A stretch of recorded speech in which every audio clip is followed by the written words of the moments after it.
Hi friends, welcome to my channel. Today we are going to discuss a very important and famous problem which we often face at the time of coding round. That is longest common subsequence problem.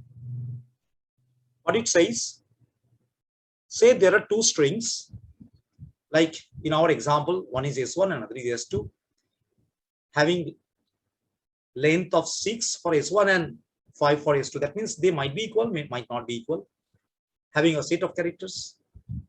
Our objective is to find out the longest common subsequence. That means the characters might not be contiguous, and what is the longest subsequence you are getting, that means the length the function is supposed to return.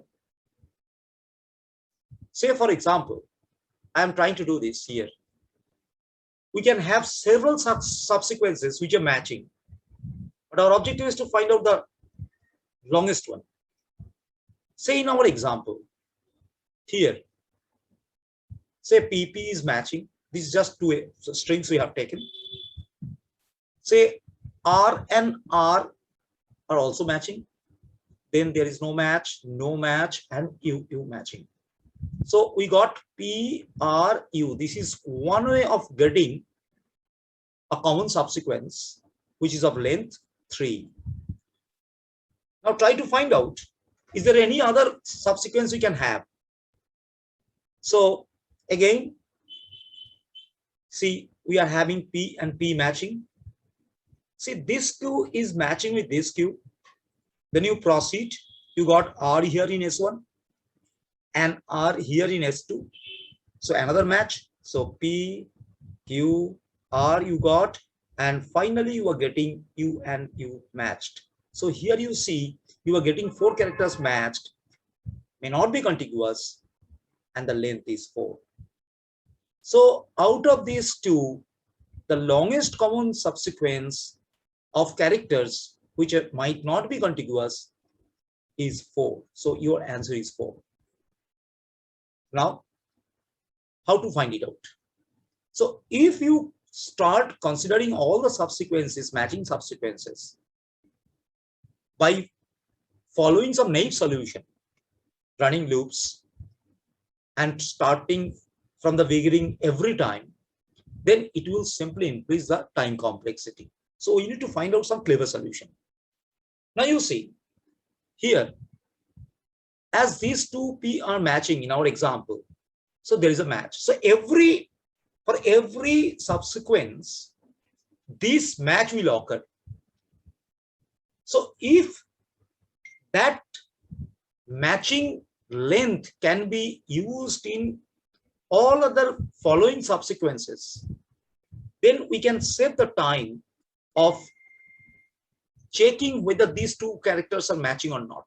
That means if we can use the previous step's result into the next step, then we can save the time.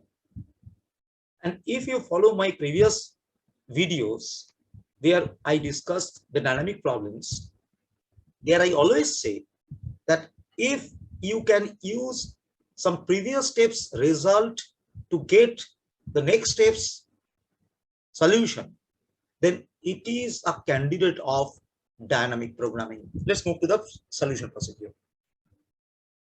In our example, S1 is having P, Q, R, S, T, U. That means 6 characters.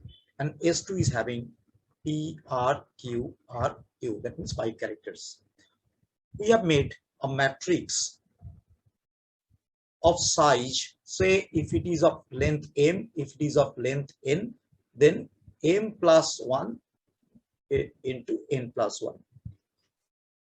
Say this is the matrix C having this dimension. Why this one extra? We will understand this at the time of procedure. So we are taking S1 at the top and S2 at the left. You can take any string at any direction, that is not an issue. Leaving the first column, I am writing the characters P, Q, R, S, T, U. And for S2, similarly, leaving the first row, we are having P, R, Q, R, U. Let's start. See, here the first character in S2 is matching with the first character of S1. But before that, we should populate the first row with zeros. We'll understand why so. And first column with zeros also. So when P and P are matching of these two strings, then we simply add 1 with the diagonal value present here to populate the cell with the value 1. 0 plus 1 is equal to 1. So whenever there is a match between these two characters, you simply add 1 with the diagonal value and put the value over in the cell at the cross section. Why this 1 is added? Because there is a match between these two characters. Now you proceed for P. Here you are having Q. P and Q are not matching. If there is no match, then you compare the left value and the top value, and higher value is copied at the cell at the cross section. That means 1 is copied over here. It is why you see in S1 we are having PQ. We have reached at Q. We have gone up to PQ, and S2 is having only P. So applying your common sense, you can understand that there can be maximum match of 1. Right. So here that 1 is copied from left or top depending on which one is greater. Now proceed.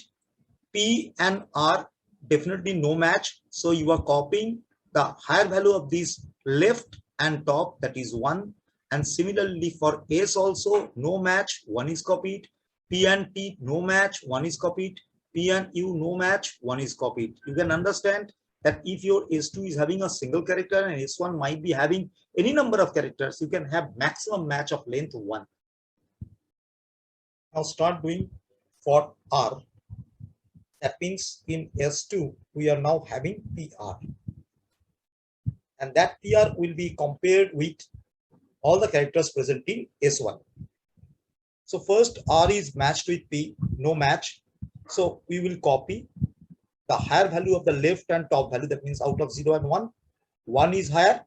So 1 is copied over here. Why so? Because you can understand that up to P of S2, there is a maximum match of 1 that is already done. We are using this result in this step. Now again R and Q are compared, no match. So out of this left value 1 and top value 1, both are equal. So you are populating this cell by 1. Now come to R and R. So what you have in S1 we are having PQR, and in S2 we are having PR, as we are moving row wise for S2. So you can see now R and R are matching. So as they are matching, we are adding 1 with the diagonal value to get the value 2 and populating this cell, the intersection cell, by this value 2. So 1 is added because you are having a match of these two R. 1 match, so 1 added with the previous result, that is 1. That means you are using the maximum subsequent length before that match. That 1 is already calculated. We are using this for having the next calculation. That is the importance of dynamic programming. You are not doing that calculation over and again. So up to PQ of S1 is already matched with the previous length of S2, that is up to P, and the longest length is already obtained. So we are using this to get the next value. So proceed the same way. You have S and R, no match. So now you have 2 at the left and top at the 1 at top. So 2 is higher. So you are simply copying 2 over here. Simply R and T, no match. The same way, out of 2 and 1, 2 is greater. So 2 is copied here. U and R, no match. So 2 is copied here. Now you proceed first. Now you are having in S2, you are having P, R, Q. Keep on matching with every character. So Q and P not matching. 1 is copied. Out of 0 and 1, 1 is higher. So 1 is copied. Q and Q are matching. So as these two are matching, So use the previous result at the diagonal, add 1 with that, you are getting 2. So you can understand of PQ in S1 and PRQ in S2, the maximum match is possible, that is 2 of length. Similarly, QR not matching, so 2 is copied from left or top, anyone. QS not matching, so 2 is copied. QT no match, QU no match. Go to R. So RP not matching, out of 0 and 1, 1 is copied. Now you can understand, when you are starting from the beginning, you need to have a match, compare between the left value and the top value. And if there's a match, you need to consider the diagonal value. That's why we are having the zeros at the first column and zeros at the first row, because we need to start with something. As we do in case of any kind of calculation, sometimes we write sum equals to 0, and in the loop sum is equal to sum plus x. That is the first value. So we initialize the sum by 0. It is same as this.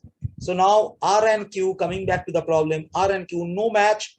2 is copied because 2 is at the top, 1 is at the left, so 2 is higher, so you are copying 2. R and R are matching, so add 1 with that diagonal value, you are getting 3. Now you can understand, up to PRQ of S2 is matched with PQ, and you got the largest or longest subsequence length is as 2. So if you consider R of S1, so PQR is the length of S1 now, and PRQR is the length of S2 now. So previous, up to previous one, the longest is 2. You are adding 1 because R is matching with this R, so you are getting 3 as a value. R is not matching, so now 3 is copied because out of left and top, left is greater, so 3 is copied here. R and T no match, R and U no match, so 3 is copied. And the last row, U not matching with P, you can understand it will only match at U, so we can do it first. The higher value of left and top will be considered 2, out of 2, 3, 3, out of 3, 3, 3, out of 3, 3, 3. Now you see, you are having U over here and U over here. These two are matching, so add 1 with the diagonal, you get 4, and that is the last value you are getting at the bottom right, and that is your answer. Now let's move to the algorithm. See, the length of the first string, that is S1, is M assumed, and length of the another string S2 is N. So now we have to run 2 loops, 2 nested loops. That means one loop is for every character present in S2, that is to be matched with S1. So for I equals to 1, as we are starting from 1, because the first row and column are populated by 0. I less than, what is the length of the string S2, that is N. So it will run for N times. I plus plus, you enter, run the inner loop for all the characters present in S1. That means you keep on matching every character present in S2 with all the characters present in S1 every time. So j equals to 1 and j less than the length of the string S1, j plus plus. Now we have to match. So how we are matching? If say S2 of I is matching with S1 of j, if there is a match, what you learned, that you have to populate the corresponding cell. That means the resultant array that we are declaring as C, the resultant array's corresponding cell, that is Cij, by adding 1 with the diagonal value of the cell present. That means what we have calculated previously, that we are using. So what is the location of that? Say, for example, here, this R is matching with this R. So what we are doing, we are populating this cell by adding 1 with the previous cell. So this cell is what? If it is I and it is say j, then Cij is populated by Ci minus 1, j minus 1. That is the value. That means in the previous row and the previous column, what value we have, that is Ci minus 1, j minus 1. Ci minus 1, j minus 1 plus 1, if there is a match. Otherwise, else the respective cell will be populated by the higher value between the left cell and the top cell. That means if, say, we are taking an example here, say for these two, for this cell, here we have R in S2 and T in S1, not matching. So that Cij, if it is say Ij cell, then it is to be populated by the higher value between the left one and the top one. So left one, how you are identifying these? In the same row, that means I will be same, but j is j minus 1. So you compare Ci j minus 1 with the top cell where we have the row number as I minus 1, j remains same. So if it is greater than Ci minus 1 and j, then make a ternary operator like, so colon, if it is greater, then Ci j minus will be taken as the value of Cij. Otherwise, if it is so, it is a question mark here and the colon over here. Otherwise, the value is Ci minus 1 and j. That's it. Your loops are completing. So every time you are using the previous value to calculate the next value. Once it is over, the bottom right corner cell is having the result. So you see, return the value of the corresponding cell. That is. So this is all about the solving of LCS using dynamic programming technique. If you like it, please leave a comment and subscribe my channel. Thank you.